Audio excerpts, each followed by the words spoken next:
of you. That's a whole. Assert your dominance.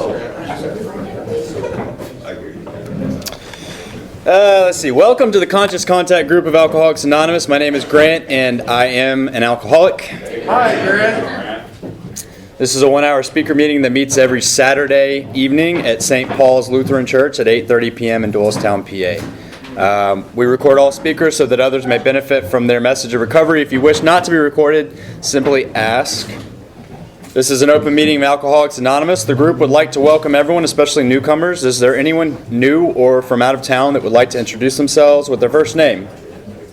Yes. Hi, I'm Dave. I'm an alcoholic. Hey, welcome, Dave. Emil, alcoholic. Welcome. Thank you. Yes. Welcome. Welcome, David. Anyone else? I'm new here. I am John. I'm alcoholic. Hey, John. Welcome. If you have any questions or would like to make this your home group, please see any group members after the meeting. Would group members please raise their hands? The Conscious Contact Group encourages sponsorship. Would anyone with working knowledge of the 12 steps and is willing to sponsor please raise your hands? Are there any announcements for the good of AA? Yes. My name is Connor and I'm an alcoholic. This Monday, Chalfont United Methodist Church, we're having a Christmas party. Starts at 5:30, runs till about 9:30. And we have 4 speakers, 2 female and 2 male. So there will be food, fellowship, and fun. All are welcome. What group is that? Thanks.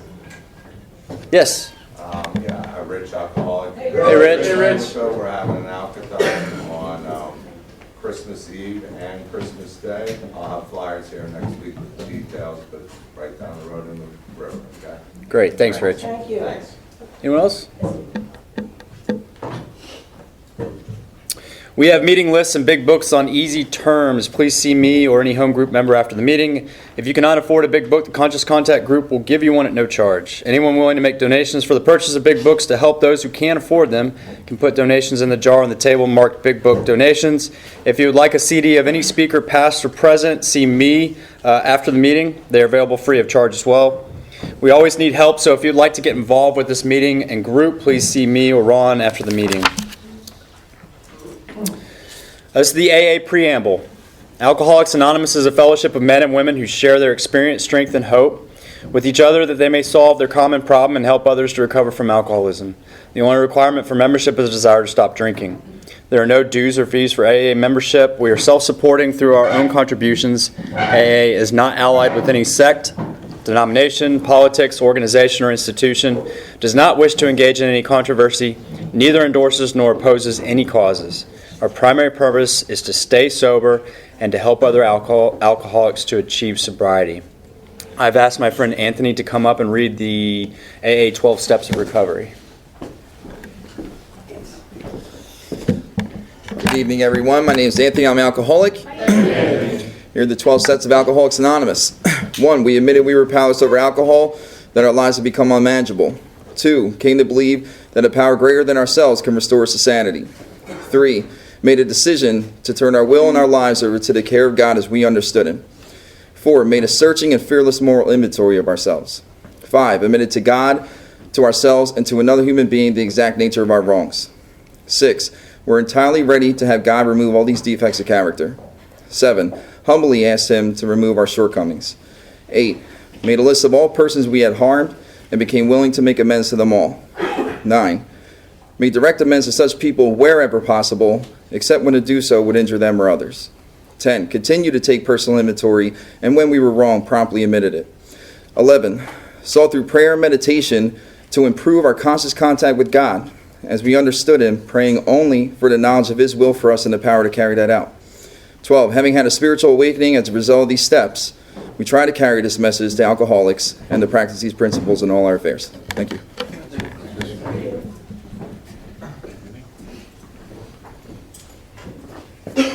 Thank you. So we have a 7th tradition. Every AA group ought to be fully self-supporting, declining outside contributions. At this time, I'd like to pass the basket. Thank you. There is absolutely no smoking on church property. If you see anyone smoking on property, please inform them of that. And if you see any cigarette butts on the ground, please help us clean that up. Please silence all cell phones and limit movement during the meeting to avoid distractions. Our speaker tonight has come all the way from Delaware, and we're privileged to have him here share his strength and hope. I'd like to introduce Brian P.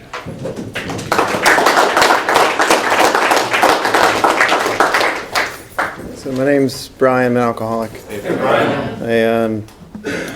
My sponsor told me that when I speak that I have one purpose. And it is to say what it used to be like, what happened, and what it's like now, but that's sort of just the mechanism of what I'm supposed to do.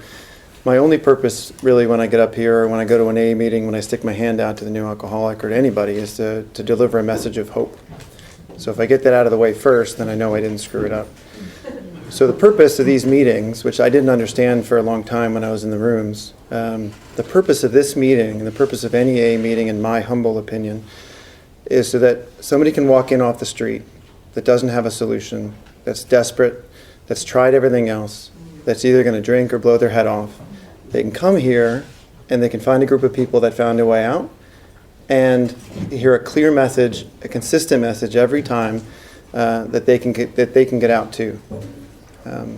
That's what I believe that what Bill and Bob and the people that came before Bill and Bob meant for us to happen every time when we come here. I think that does happen, but my ears don't always hear it when I go to meetings. And it's not my job to judge like the benefit or if that was a great meeting or a horrible meeting. It's my job to make sure that if I see an alcoholic that they know that there's a way out. Whether they take that way out or not, I have no bearing on that. My sponsor says over and over again that he's not in the results business. I'm not in the results business either, but I am in the business of making sure that a clear message of hope is available to people as I try and give it. I have no control over what you guys hear from me tonight. And sometimes when I speak, I see like one head nodding, and I think I'm here with the guy or the girl, and then I go talk to them after, and they're like, "Oh, you know what? When you said this," and I was like, "I never said that." And then they're like, "Oh, I really connected you when you were talking about this," and I'm like, "I don't know what you were listening to, but that's not what I said." So anyway, my purpose is to deliver a clear message of hope, and that's hopefully what I'm going to do. So if you really don't hear anything about what I talk about tonight, know that if you have a feeling in the pit of your stomach that used to be fixed by alcohol or drugs or by sex or by gambling or by anything else you put in your body to make that feeling go away, if you have something gnawing at your soul telling you that there's something desperately wrong with you, that you're never going to fix it, it's never going to go away, it's always going to be there no matter what you do, if you have that feeling or you have that memory of that feeling, then you're like me. And I choose to call myself an alcoholic today because that's the easiest way to do it.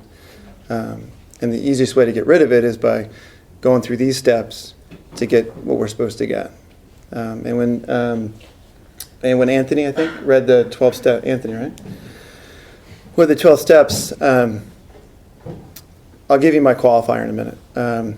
But 12 years sober, I can honestly tell you, 12 years without a drink, in these rooms, consistently, going to meetings a lot, going through the steps a lot, I honestly read the 12th step wrong every time somebody asked me to read it. And it's a single word that I listen, sometimes I tune out and I hear all the steps, but usually I always listen to the 12th step, how the person reading it reads the 12th step. And for me, that it gives an inkling if that person has had the same experience I've had through somebody else. And it reads like having had a spiritual awakening as the result of the steps. Like that's the whole purpose. It's not to stop drinking. If I were to stop drinking, then it'd be up in like 1, 2, 3, or 4, somewhere like that. But the purpose of the steps, it tells me what the steps are for, right? At the 12th step, it says having had a spiritual awakening as the result of the steps. So if I go through the steps with somebody that's been through it, that has an experience, and I get to have a spiritual awakening. That's my experience. That's what happened to me when I finally went through the steps with somebody that had a spiritual experience to give me. And I'd say that's consistently happened every time I take somebody else through the steps too. Again, whether they stay sober or not, it's not really my business. Maybe they're not meant to stay sober, but all of them have a spiritual awakening. They talk about it and they feel it. And that feeling of that gnawing feeling that I had in my soul is gone. And at least for a period of time, that gnawing is gone in those people too. And then what we do with it is after that. It's kind of between us and God. So anyway, I'm an alcoholic. My name's Brian. My sobriety date is December 5th, 1993. And I have a sponsor. I take guys through the steps, and I have a home group. That lets you know that I'm not just some Joe Schmo off the street. And the only purpose for a anniversary is to show you that I didn't drink yesterday or the day before. This past December 5th came and went without me realizing it. I don't acknowledge my anniversary in my home group. I don't acknowledge it to my sponsors and my sponsees because I don't think it really helps. When I'm working one-on-one with somebody else, after about 6 months or a year or 5 years, that number becomes totally meaningless. And I'll tell you what it used to be like, what happened again, and then what it's like now. But 12 years sober, I had 12 years sober, but I was an infant in AA, and I'm still an infant in AA. But 12 years sober, I was sitting in a Costco parking lot, seriously contemplating whether or not I should go get a gun and blow my head off. I hadn't had a drink, a drug, a cigarette, or used. I'd used a lot of other things to try and make that feeling go away, including AA, and it never really went away.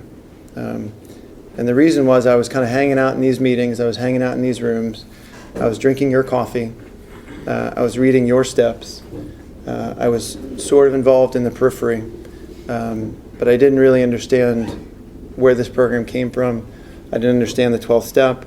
I didn't understand what my problem was, and I didn't understand what the solution you guys were offering was either. It's embarrassing on some level to tell you that I was around for 12 years and I never really got it. I didn't understand. In another respect, I'm really glad that happened because it allowed me to reach out to a guy that I think had about 4 years at the time. Definitely didn't have like what I wanted on the outside. He was, I think, 5 or 6 years younger than me, which wasn't common. I'm not a young guy anymore, but I walk up to him after a meeting because I seen him at a couple of meetings. He looked happy, joyous, and free. He looked like something I wanted, and I said, you know what? I got 12 years sober, and I want to kill myself. Can you help me? And he said he'd be honored. And since that day, I haven't wanted to kill myself. I haven't wanted to put a gun in my mouth or to my head. I haven't wanted to veer off on 95 and run right into the embankment. All the fantasies that I created in my head, that for me it was the last thing to try to make that feeling go away. And if I keep harping on that, it's because that's what I walked around with from when I was a kid until the first day I drank. I walked around with this feeling inside of me that there was something that was terribly wrong with me that I couldn't really tell anybody about, that I couldn't make go away consistently, that you couldn't possibly understand. And if I told you about it, then there's no way in hell you're going to talk to me again. And for me, that's alcoholism. That's the root of my alcoholism. When I walked in this room and at 12 years sober, I couldn't have articulated that. And who knows, maybe next month or next year I'll articulate it differently. But that's really what it is. If I didn't have that feeling inside of myself, I never would have picked up the alcohol, and I never would have picked up the drink every time after that, trying to get that feeling to go away. But it worked, and I kept doing it. And now this works, so I keep doing this. So what it used to be like, so again, the message of hope. If you have that feeling, if you feel like you've tried everything, if you've been in these rooms for X amount of years or days or weeks, and you feel like you're not getting that feeling is still there when you put your head down at night. You feel like you can't fall asleep and your mind's racing and you're solving all these world problems and creating all these world problems and having all these like arguments with other people in your head and like trying to fix it. And if you can never really quite get it, like you almost get it and then it just slips away and then you're back to square one, digging yourself out again. That's my experience. That's what happened to me. So if you're in these rooms and that's happening to you, my guess is, and it's just a guess, and I'm not an AA spokesperson by any means, my guess is you haven't gotten what Bill and Bob and the people that came before Bill and Bob meant for you to have. because it's not rocket science. Like there's no like admission fee. You don't have to earn your seat. You don't have to do any of that stuff, in my opinion. And that's all it is just an opinion. So anyway, real briefly, my earliest memory is when I was about 3 and a half in some school somewhere. And my earliest memory, it mimics my entire life. Everyone had like a little cubby hole, a circle little cubby hole for to put their stuff, whatever it was, like your mittens or your hat or your lunch or something. And I remember not having a cubby hole. Like, I don't know if it was my first day or what, but I remember walking in with my stuff, and I didn't have anywhere to put my stuff. And my memory is that I was different. That somehow everybody else had their spot, and I didn't have my spot.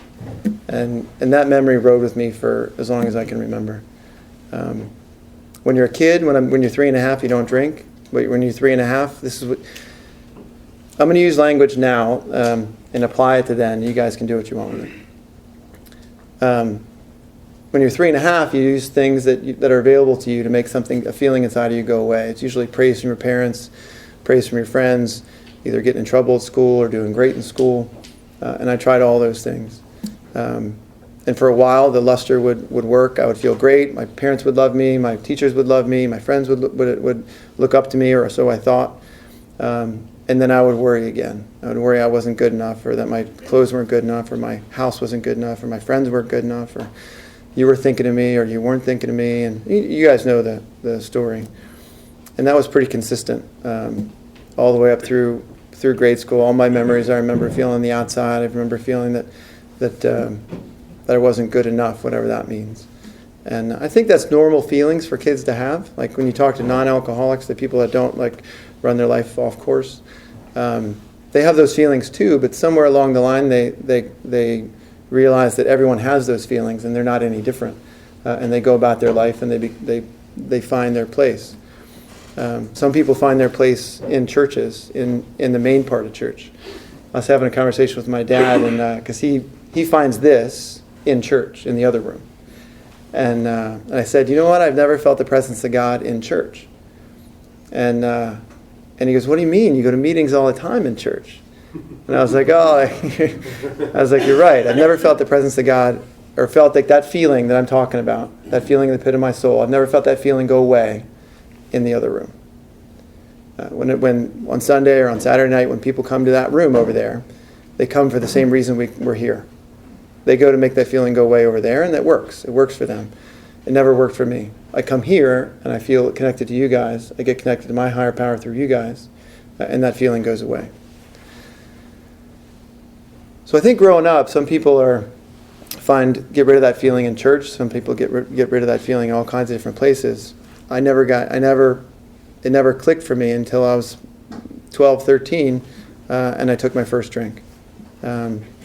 So that's essentially what it used to be like before I found a drink, and that's when I found my first solution. I do remember trying to kill myself, or thinking about ways to kill myself. I loaded a shotgun, I think, once when I was like 12 or 13. It never got in my mouth, really. But I remember thinking that I needed to find a way out. I remember thinking that this couldn't be it. I can't take this forever. It's never going to get any better than this, and I need to find a way out.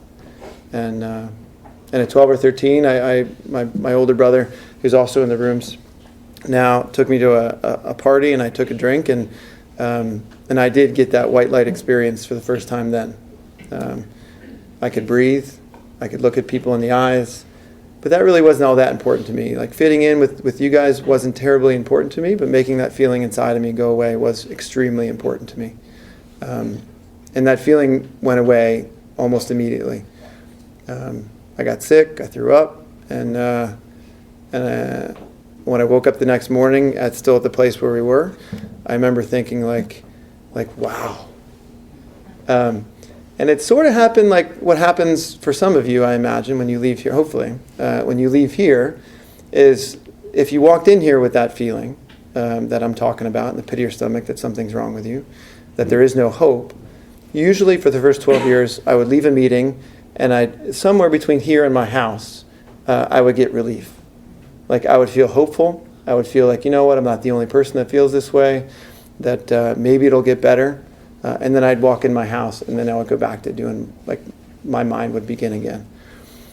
And that happened for me right after I took a drink. The next morning, I felt good. I felt like this was great. I found a way out. I can breathe again. And then slowly the rest of that day went by, and I was like, you know what? I got to do that again. And everything else fell away. Everything else that I had tried in the past fell away. The respect of my parents, the respect of my peers, the respect of anyone that was in my life that I used to use to feel better fell away. Another friend of mine says that in his addiction and in recovery, he was a taker of things and a user of people. And I fit that description. I can very easily fit that description in my addiction and feel okay about it. I can fit that description in recovery, and I can feel not okay about it. Because sometimes, if I'm not spiritually full, my default mechanism is to fill that hole with something. And I grab whatever's closest. And sometimes people get put in there, and it doesn't feel right. And God lets me know, and I let them out. And then I put God back in there when I'm supposed to.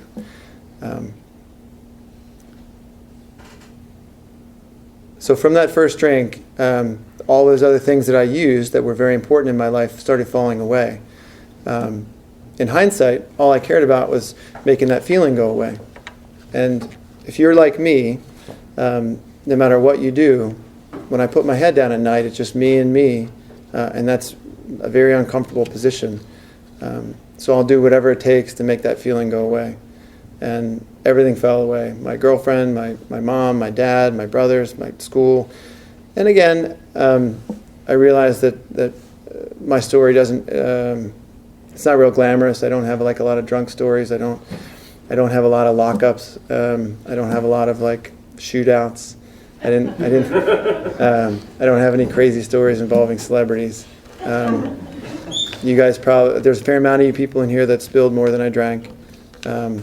And I used to resent when people said that, and people did say that to me when I came in. And I truly believe they were trying to help me when they said it. And who knows, maybe they did. I have no idea. I'm still here, so I guess something worked.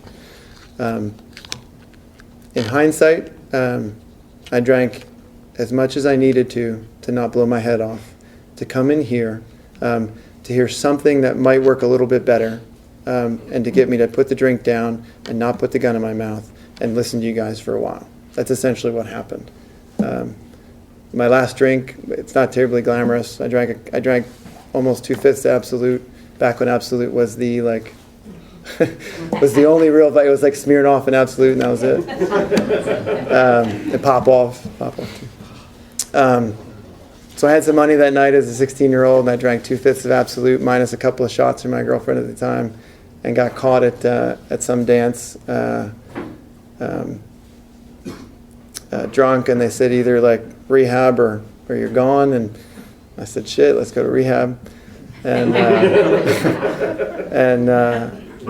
and that was it, and that was my last drink. It's not terribly glamorous. It's not like there's no like police chase. There was no like there was 6 girls in the corner. There was nothing. It was just like I drank, I got caught, and I went to rehab, and I sat in rehab as a 16-year-old kid, and like they put me in detox, and I'm like really, like seriously, like what am I supposed to detox from? And I wasn't a daily drinker. I wasn't physically dependent on alcohol. But they sat there and they watched me, and then they released me into regular rehab, I guess. And I started like a machine, like I did every time. I didn't have alcohol, I didn't have drugs, but I had people to use, and I had things to take, and I had like my world to recreate so that I can structure it so I don't have to think about myself and that hole inside of my soul. So essentially from then on, I used you people, and I used the list of things that I used before drugs and alcohol to make myself feel better. I only did it in these rooms instead of doing it outside of these rooms. And I don't know if that's right or wrong, to be honest with you. It's wrong to use people for what they're not meant to be used for. It's wrong to use people's love to make myself feel better. People honestly caring about me and trying to give me what somebody else gave them. I think that all those are just things. And it did stop me from drinking, and it stopped me from putting a gun in my mouth. So I'm grateful for every person in AA that I ever came across. But I also believe that a clear message of hope, in hindsight, once I was in the rooms for more than 30 days, I'm sure that I heard a clear message of how to get out. I'm absolutely positive that in those X amount of meetings, I have no idea how many meetings I went to, I'm absolutely positive somebody stood at a podium or stood outside smoking a cigarette or stood at the coffee shop, at the coffee urn, or collected ashtrays with me, that I'm sure gave me a way out. And I'm sure I said, you know what, buddy, thanks. That's not for me. I'm going to sit in the back and I'm going to drink your coffee, and I'm going to hate those guys that say that they spilled more than I drank, and I'm going to find my own way, and I'm going to take what I want and leave the rest, because that's what it says somewhere. I'm going to follow that one saying, and I'm going to ignore like the other 50 like around. In fact, in one of the clubhouses that I frequented,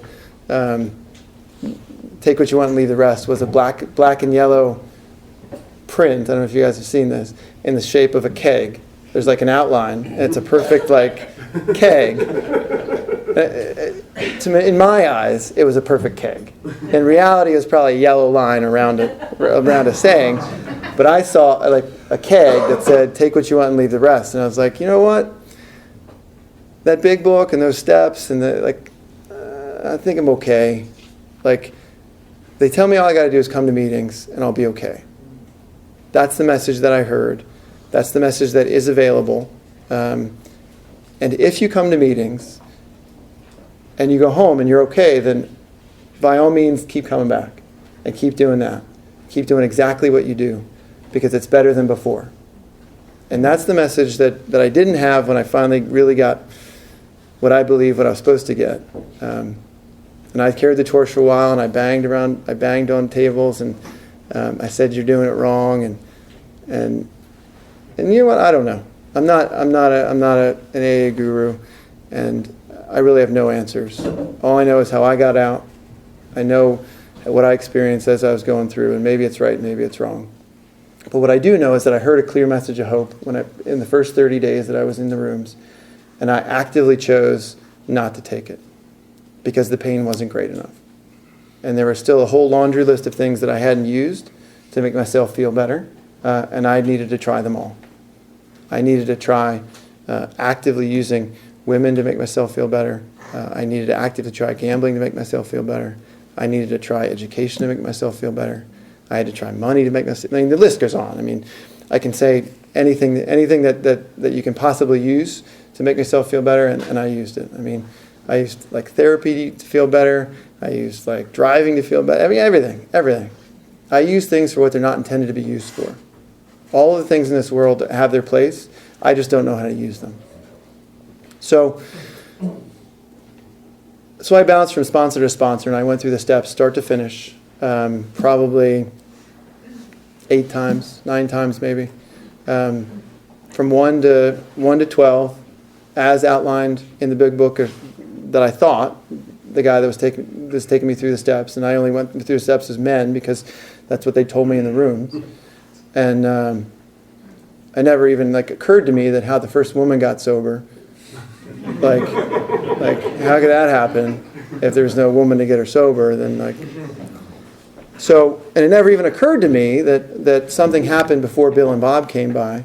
It never even occurred to me that Abby Thatcher had to have some experience from someone somewhere to pass along to Bill and Bob. Like it never even occurred to me, because I was too concerned with taking what I want and leave the rest. It never even occurred. Relatively at the time, and at 12 years sober, I was an educated person by society's standards.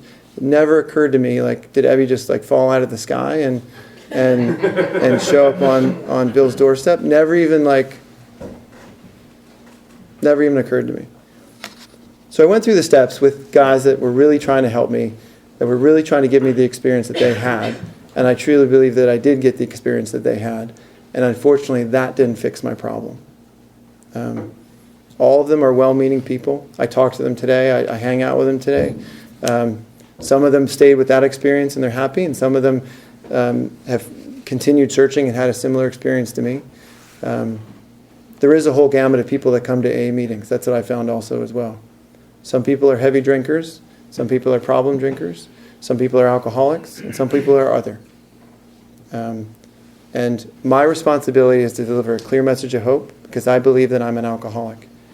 And I do believe that, and again, there's not a badge of honor. It's not like, I believe that if you have my problem, whatever you choose to call it, hanging out in these rooms and going to the diner afterwards and going to the movies afterwards and drinking a lot of coffee and picking up cigarette butts instead of ashtrays now, I believe that's not going to fix your problem. Because it didn't fix mine. And I really honestly believe that if I didn't reach my hand out and ask that kid, that, if you guys know him, Danny is his name. From the outside, it doesn't look like he has an experience, I'll say that. From the inside, he definitely has an experience that he passed along to me. And he's also proof that the messenger really has no bearing on the message, in my eyes. If I didn't reach my hand out for help to that guy at that time, at that day, when God gave me the willingness, I honestly believe that I'd be dead right now, by my own hand, because I couldn't hold my breath any longer. And that's what I was doing in the rooms, and I see a lot of other people doing that. I can hold my breath for a long time, a week, a month, a year, but eventually I have to take a breath, and I can't white knuckle it anymore. So that's what happened. So I drank for a purpose I couldn't articulate when I drank. I drank for a purpose I couldn't articulate when I stopped drinking. I hung out in these rooms. You people called me. You gave me a list of things, and I said, okay, I fit that. I'm probably an alcoholic. I was 16. If you're 16 and you tell people you're a recovering alcoholic, that's essentially like a free pass to do whatever that you want. And I did. I got kicked out of 2 high schools after I got sober. I had to go to day school and night school in order to graduate, sober, allegedly. I made a lot of bad choices. I hurt a lot of people because I was an active alcoholic with that feeling inside of myself, running rampant across the world, trying to find something that would quiet down that gnawing feeling that something was wrong with me. And I made a list. I made this subconscious list. I don't know if you guys do this. But I made this list, not even subconscious, it was actually really conscious. I made this list of things that were going to make me feel better. I said, I will feel okay when. In the rooms you hear about it, like this, I haven't heard it for a while because I don't go to those meetings, but that you get, like, it takes a year to find marbles or 5 years to get them or use them or understand how to use them or something, whatever. So it's always like, if you have 5 years, then it's 10 years and you're going to feel better. If you have 10 years, then it's like 20 years and you're going to feel better. For me, I made this list. So I guess I was in my mid-20s and I said, you know what? And I would pick these unattainable things so that when I didn't get them, I was like, that's why I don't feel better, is because I don't have that. So that's why. That's still my problem. Like, that's my problem. This isn't my problem. So I made a list of these things. Like, so I said, you know what? I'll graduate from college, and then I'll pick this like career goal that's not going to happen. And then when I don't get it, then that's why. Like, I can still blame society and I can blame you guys for not making me feel better. And I'll find the girl, and I'll find the house, and I'll find the car. So if I have a girl, house, and a car, and I'm educated, and I picked medical school not for any real like legit reason, to be honest with you. I picked medical school because there's no effing way I was going to get in. I said and there was a whole list of other things like, I don't know, like I forget what, like X amount of years sober, like whatever it was. So that brings me to the Costco parking lot, like with me and my wife. I don't talk about this all the time, so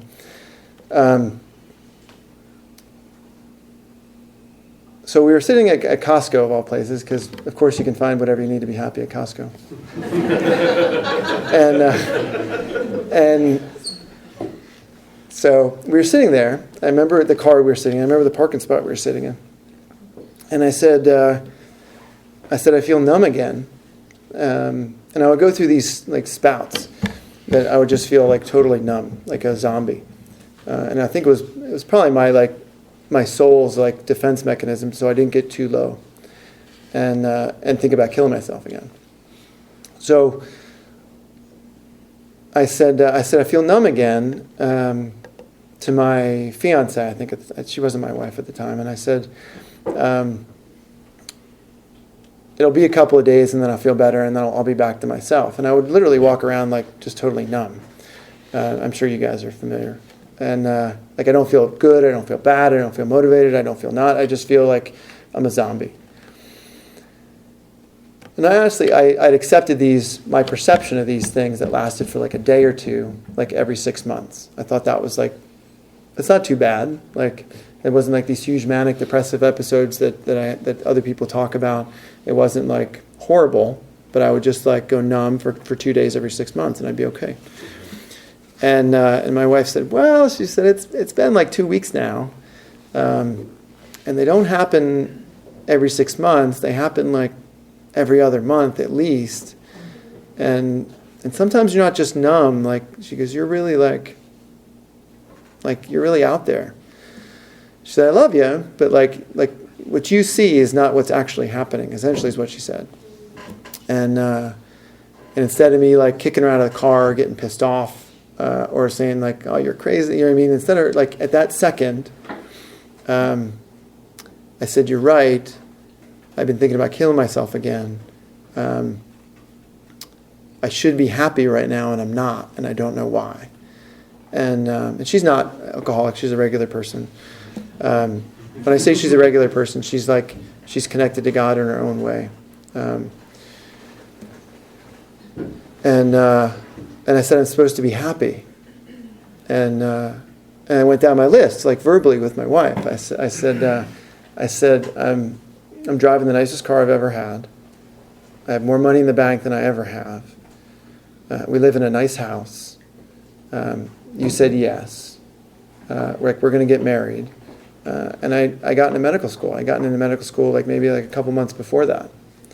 And so my list was done.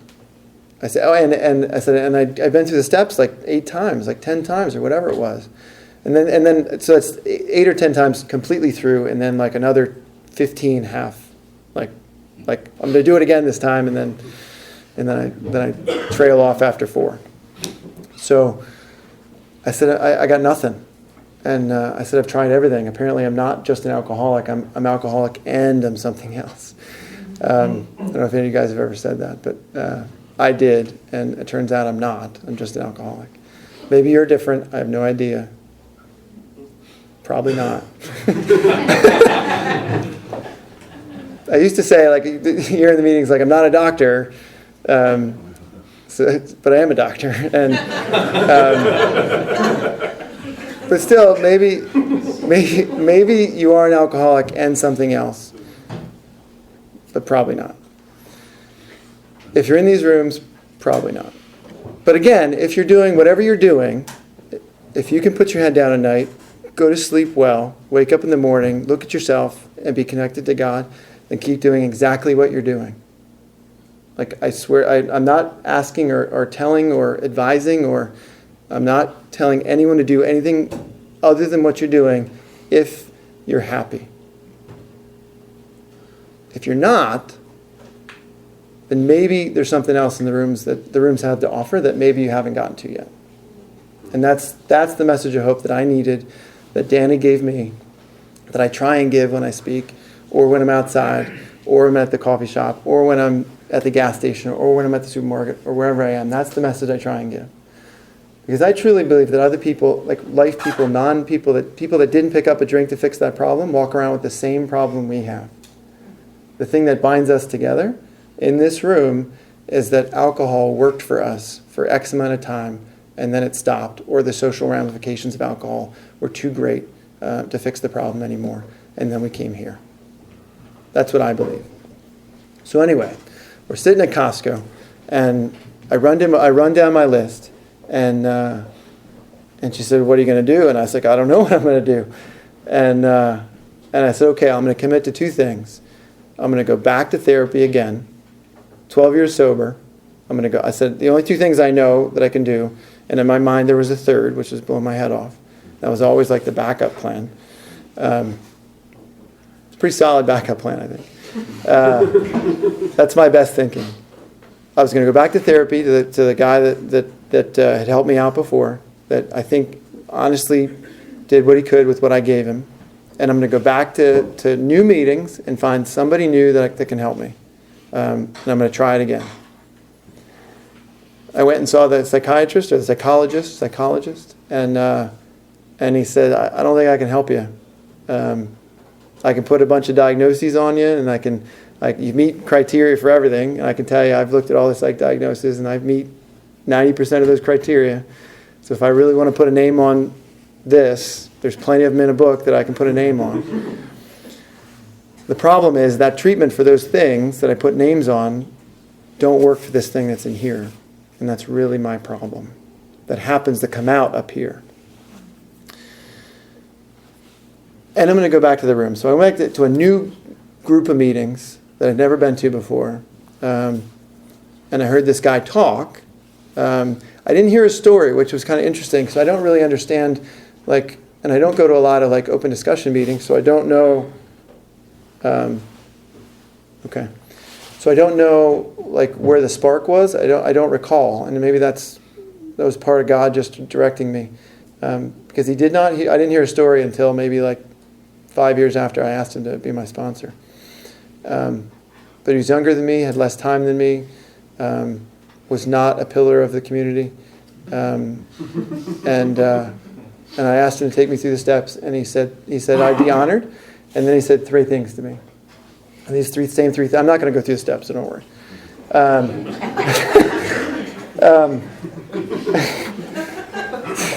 So he said three things to me after he said he'd be honored. And these are the same. I say, whenever anyone asks me to go through the steps, I say the exact same thing so I don't screw it up. And I take myself out of the equation, and I try and put God into the equation. He said he'd be honored, and he said go home and read the doctor's opinion 3 times. Forget everything that you think you know about AA, because what you think you know is killing you. And it was. And don't speak in meetings until you've been through all 12 steps again. Which, if you came from my own delusional view of AA, was counterintuitive. But I said, you know what? The psychologist didn't work. I got this guy, and I got a gun that I didn't even own. You know what I mean? That's my grandiose plan. In reality, it probably wouldn't have been a gun. It probably would have been like a swerve of the car. But I said, okay. I didn't even question him. I said, okay. And I went home and I read the doctor's opinion 3 times. I didn't get anything else out of it than I did 1,000 other times I read it. I said, you know what? I really don't need to speak in meetings, so I won't speak in meetings until I've been through this 12 steps, and I don't understand why. But I'd do it. And I called him. And from that second on, my journey through the 12 steps of Alcoholics Anonymous was completely different than the 10 whatever amount of times that I'd been through them before. The words were the same.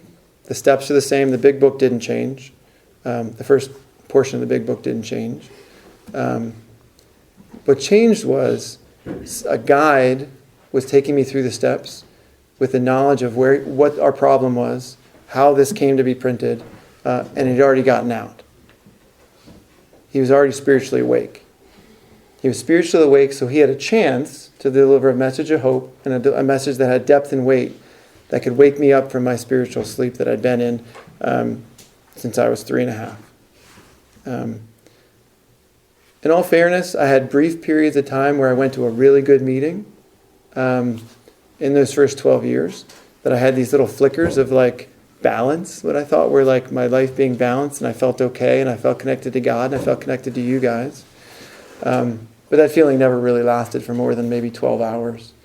And I thought that's just what it was. It was better than drinking. It was better than like constantly trying to like figure out a way to make that voice stop. If I just had to come to like 4 meetings a day, that's all I had to do. But since that day, I've been spiritually awake.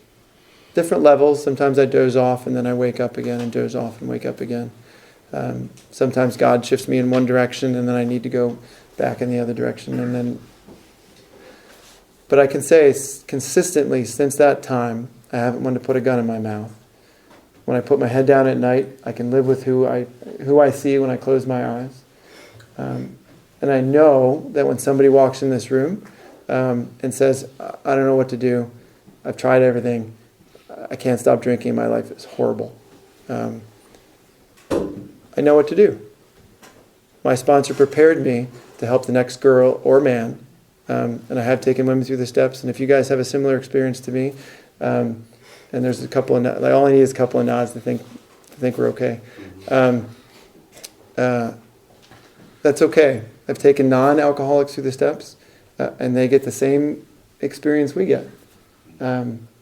We don't have the corner on the market for the solution. I never understood why, like, for the most part, the only place we have meetings are in churches. And I never really understood. I thought, like, oh, maybe that's just them outreaching or trying to help drunks. The reason they rent to us is because, like, we're doing the exact same thing that they're doing in there. We don't have the little wafers, and because we have donuts.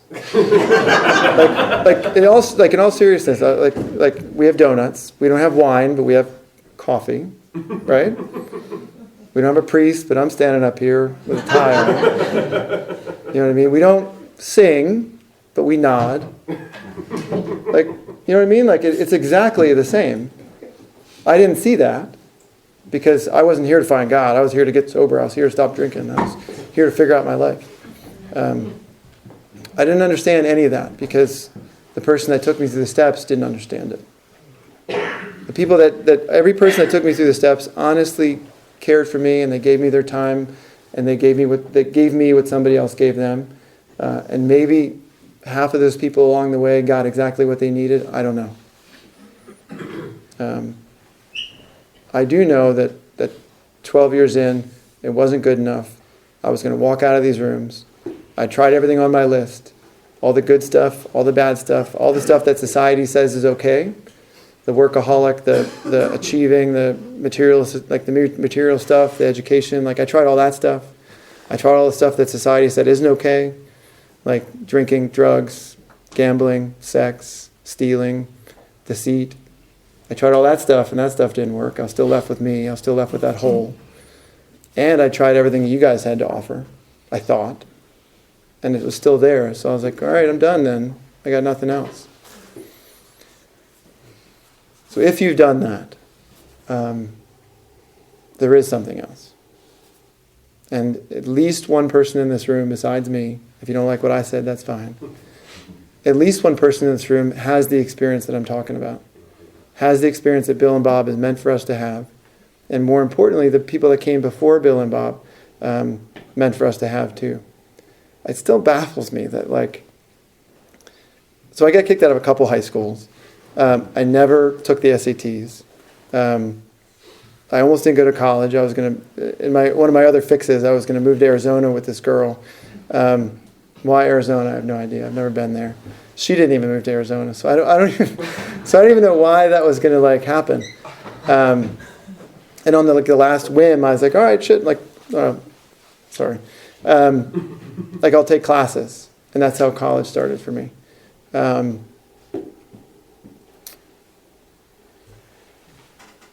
I forget where I was going with that. But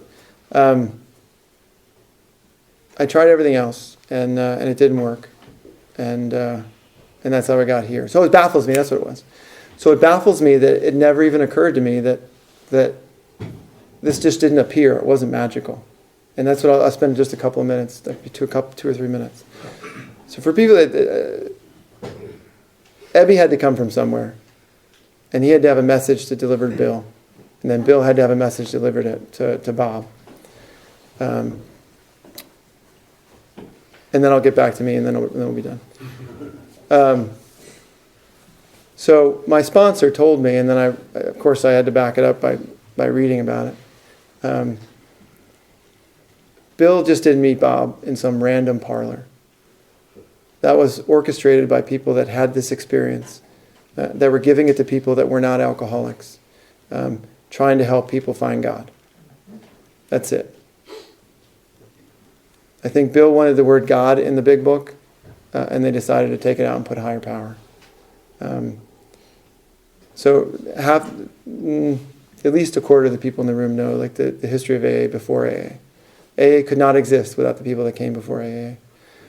And the reason we have coffee, and the reason we have donuts, and the reason it's free is very similar to the people that came before AA, how they used to carry the message to alcoholics, carry the message to non-alcoholics in the middle of China, in the middle of like Oxford, in the middle of Africa.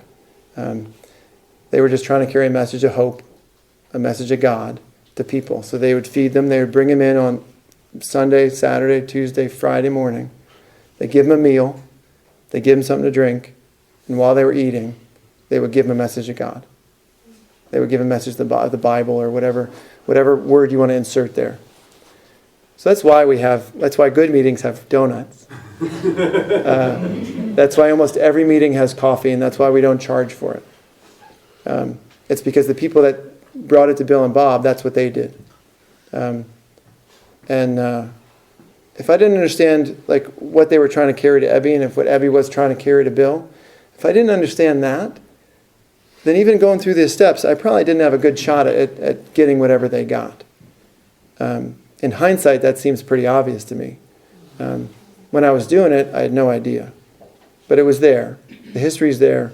Even if you're not a history buff, it doesn't really matter. You still have to figure. I needed to know the purpose of going through the steps. So that's what my sponsor did for me. Before we even went through the steps, he said, you know what? This is where we came from, and this is where we're going, and we're going to see if these steps get you there. And it did. So just to, I guess some people want to know, sometimes it's interesting, sometimes it's not. So after Costco, and after I went through the steps again, I became spiritually awake, and my wife doesn't understand it. So all she knows is she sees a fire in me, and I'm a better husband, and I'm a better father when I come home from meetings, and when I come home from helping another alcoholic than when I left. And for her, that's all she needs. She doesn't tell me to go to meetings. She doesn't tell me that I'm disconnected from God. But she tells me I'm not a nice person. And she goes, you're not as good of a father as you were yesterday. She knows the right words to tell me in order to say, you know what, I'm probably a little more spiritually asleep than I was yesterday. I need to take action. I need to do what my sponsor told me in very simple, concrete steps in order to get spiritually awake again. And then I'm a better father. I'm a better husband. She miraculously becomes a better wife. And my kids miraculously become better kids. I do believe that that God meant for me to spend those 12 years, I think, in the rooms of AA, sort of hanging out, I think. I really don't know. Maybe those people that helped me needed to help me. Maybe I needed to hang out with people in the rooms and not have a solution. I have no idea. But I know I have one now, and I know what my purpose is now. I didn't get kicked out of any more schools. So I'm 37, and I really haven't started working yet. In 199 days, I'll finish my plastic surgery training, and I'll finally be finished, and I'll start working. I'm looking now, and I'm sure God will put the right situation in the right area in my life for me and my family. But this room, for better or for worse, a clear message of AA or a non-clear message of AA took a 16-year-old kid that didn't know right from wrong, didn't know good from bad, didn't know God from not. And you guys allowed me to hang out here, and you never told me to go away, no matter what I did. You allowed me to hang out in here long enough for me to hear a message and get a message and could become spiritually awake. To become a relatively good husband, a relatively good father, and then to make it through medical school, and then surgery training, and then plastic surgery training, so that I can help people in a different context than here. I get the privilege of interacting with a lot of different people, some happy, some not happy, some in pain, some not in pain. And I get to help them and help their soul at work, and that feels pretty interesting, and that feels pretty awesome, and I feel like I'm doing God's work there. But oddly enough, I don't get the same connection to God doing that as I get in here. And that's what my sponsor told me.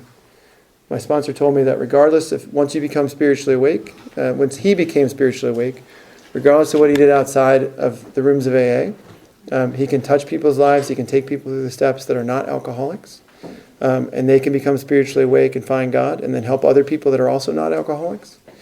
This chain or this kind of ripple can go outside these rooms. But the mystery, one of the last mysteries in this, because again, it's not rocket science. It's not like there is no shroud of mystery in AA, in the steps, and how these meetings work. I don't believe there is. But I don't understand why a guy or girl comes in the rooms, says they're desperate, says they need help, says they want to go through the steps. I tell them that I'm honored, and then they call me after they do those 3 things that I tell them to do. I don't understand why, in that second, in that moment, when I look into the eyes of another alcoholic, I feel the presence of God more than I feel anywhere else. I don't know if it comes from the desperation that you and I have in order to reach out and ask another man or woman for help. I have no idea. But I could help 100 others, I don't know what you call them, of others, 100 of other like God's other kids, and not get as spiritually awake as reaching out with another alcoholic, and seeing the glimmer of hope inside their eyes for that 1 second. And I don't understand that. I get a similar feeling when I talk at a meeting, not exactly the same, but a similar feeling. So I appreciate you guys allowing me to come up here and talk. And again, I want to close with the exact same thing I started with, that my sponsor told me to start and close with, is that if you're in the rooms for a day, a week, a year, or a month, or a year, or 10 years, and you feel like there's something still wrong with you, there probably still is. And there probably is a way for you to get out. That's not your lot in life. It's not like you're cross to bear. It's not like you're doomed to continually keep doing the same thing over and over again. There is a way out. There was for me. That's worked consistently. Every time that I do it, it's worked consistently for the last 9 years, I guess. So all you got to do is reach out and ask somebody to go take you through the steps to get the experience that we were supposed to have. And if you don't know where the AA came from, then just ask. Either me or somebody else in this room that kind of looks like they have. And if it sounds like a bullshit answer, then it probably is. And just ask somebody else. Because for me it was really important, and maybe for you it's not important, but for me it was a turning point to know that it wasn't Bill and Bob. They were pawns in a big plan. They just were uniquely able to help you and me. So that's it. Thanks.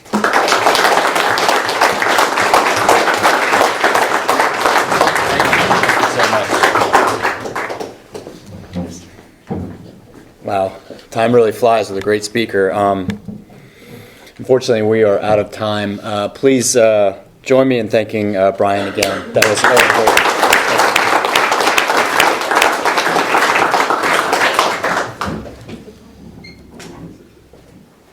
Next week's speaker. Paulie D from New York. Thank you, Ron. I'd like to thank everyone for coming out. At this time, I'd like to invite all who would care to join us in closing with the Lord's Prayer in place.